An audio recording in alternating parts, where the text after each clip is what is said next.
Hi, I'm Kirby Allison. I'm here in London at the World Championship of Shoemaking, and I'm excited to have Gary Tok with me, author of Master Shoemakers, a bespoke connoisseur and someone that really has very methodically gone through the bespoke process, not just in shoemaking, but also with his own personal tailors. And one of the things I really like about Gary is he has a kind of a very well-developed philosophy on kind of how one should approach bespoke. So you've got some things that you call kind of your rules of bespoke that I think everyone would enjoy hearing. So would you mind sharing those with us? Sure, Kirby. Thank you very much. So I kind of think that when you're working with bespoke tailors, it's a very personal relationship. So one of the biggest things that is important around building that relationship is that the bespoke maker must like you because they are ultimately spending a lot of time on your garment. So building that relationship is very important.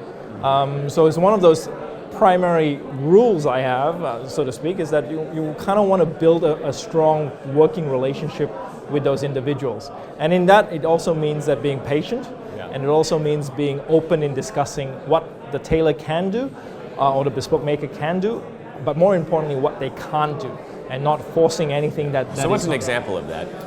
Example would be understanding their house cut or style.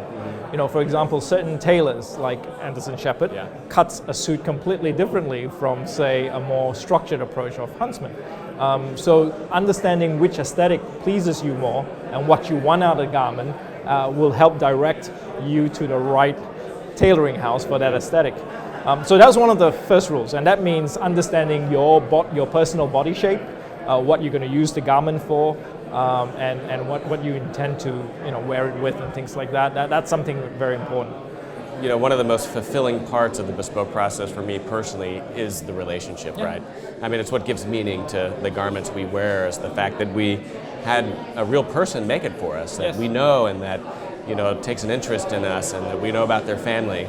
And that's what makes a bespoke garment totally different than something that you buy off the rack, is that there's always a story and a memory that accompanies something someone had made for themselves. Exactly, and that to me makes every garment special.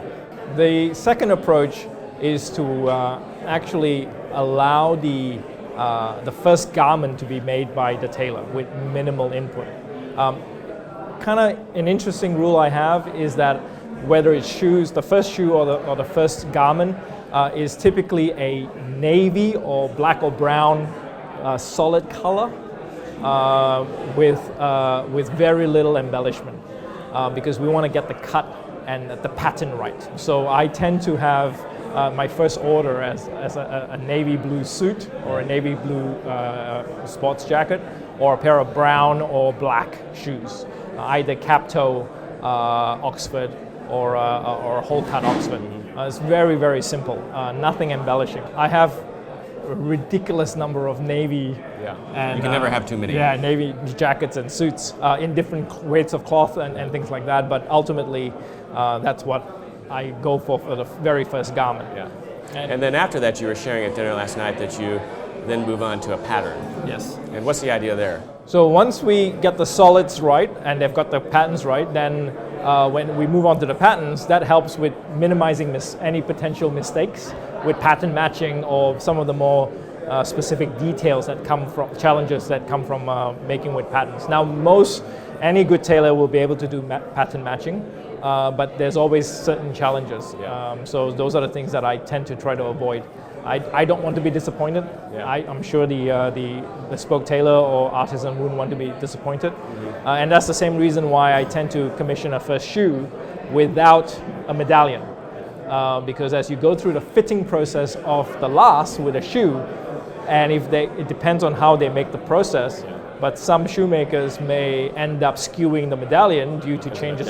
Correct. That makes complete sense. The third little rule I have for myself, and that's just to keep me in check, is something I call just because you can doesn't mean you should. And that's being much more reserved in the way I invest in my wardrobe. Ultimately, I have to be quite careful in how many pieces I commission. I don't have an infinite budget, and therefore I have to pick the right ones that suit me. And therefore, I think it creates a lot more structure around what I'm building within my wardrobe. So an example of that would be, being careful not to get drawn towards kind of the extravagant and interesting. Because inevitably, whenever you see a model, what catches your eye is always, something that's highly unusual, and just because it catches your eye and it's beautiful doesn't mean that it's pragmatic, right? Yes. Because you're not going to wear it very often. Correct. I mean, the question is how are you wearing the garment?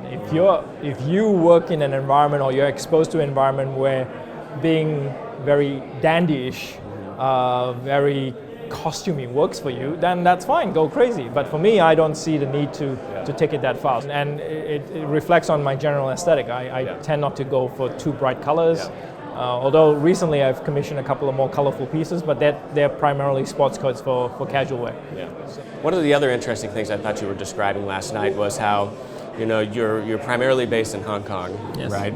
And how, you don't have very many English tailors for a particular reason. Yes. Talk a little bit about that, because I think it's another thing that, also goes into selecting the right tailor is you spoke about how you're going to wear it. Correct. But I thought that this was kind of a really insightful example of exactly what that means. So a lot about tailoring is about or how you wear a particular garment is around practicality. I think it's important to be practical. And the practicality is that I enjoy wearing tailored suits, but Hong Kong and English tailoring, or at least Hong Kong tailoring has a tradition in English tailoring. I found that the English heritage of tailoring is designed for a northern hemisphere weather. London weather. London weather. Yeah. Heavy, cold. Exactly, heavy, cold. Wet. Yes, exactly. And that doesn't lend well to Hong Kong, where about 40 to 50% of the time, it's relatively humid and hot. It's tropical almost. It's tropical, right? So therefore, the London construction or the English construction styles don't particularly lend well to that. I realized very quickly through the exploration of Italian tailoring that the Neapolitan tailoring style lends better to that weather, primarily because they're about the same latitude with each other, and the weather is similar. And the Italian or the Neapolitan tailors have really adopted that tailoring to the soft tailoring, and that style suits the Hong Kong weather particularly well. Yeah, that's great. Living in Texas, a lot of my suits are certainly not very heavy in weight because otherwise, where I live the majority of the year, they wouldn't be practical to wear. Exactly. Something like this stroller, I would never, very rarely wear in Texas, but I almost have a separate wardrobe for London because, again, the weather is so different here. And that's very important. The other thing too is heavier cloth are obviously much more forgiving in the make, whereas lighter cloth can sometimes be more challenging. And having said that, I tend not to gravitate towards anything more than Super 120, 130. My view is that anything lighter than Super 120, 130 tends to be too tissue papery, too light and flimsy, and it's actually not particularly breathable. And therefore it actually defeats the purpose of wearing something light but highly woven with the lack of breathability for that kind of weather. Yeah, it is one of the contradictions of luxury. All these really, high luxury fabrics, Super 180s, Super 220s, although incredibly expensive because of the time and kind of the technical innovation that has to happen in order to allow them to be woven, in many cases produce a far inferior garment in terms of how it wears, how it drapes. And so one of the things I've personally kind of experienced myself is that, I love white shirts. Well, you can buy white shirting and probably more weight and weaves than any other single fabric.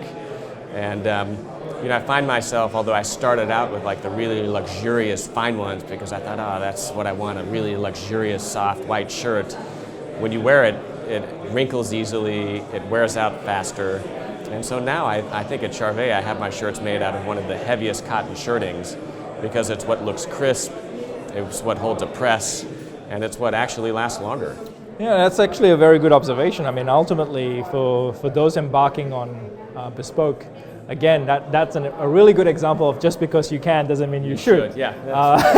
So that's a great example there, Kirby, because we all can commission something from very fine, very highly luxurious material, but I would see that as occasional pieces. Yeah. It's not something you're going to wear every day.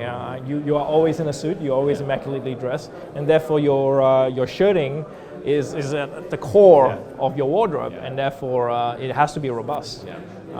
And I also think that it's nice to have some practicality around your wardrobe. So part of that is making sure that the right fabric matches the right type of aesthetic you're creating. Yeah, great. Well, thank you so much, Gary. If people want to learn more about Master Shoemakers and follow you on Instagram, how can they find you? You can find us on @master_shoemaker for Instagram for the book, and you can follow me personally at Gazman70K. Yeah, great. Hey, Gary, it's always a pleasure to see you. Thank you. It's been a lot of fun hanging out with you, and thanks for all your contribution to kind of menswear and just this industry. Thank you. Yeah, cheers. Appreciate it.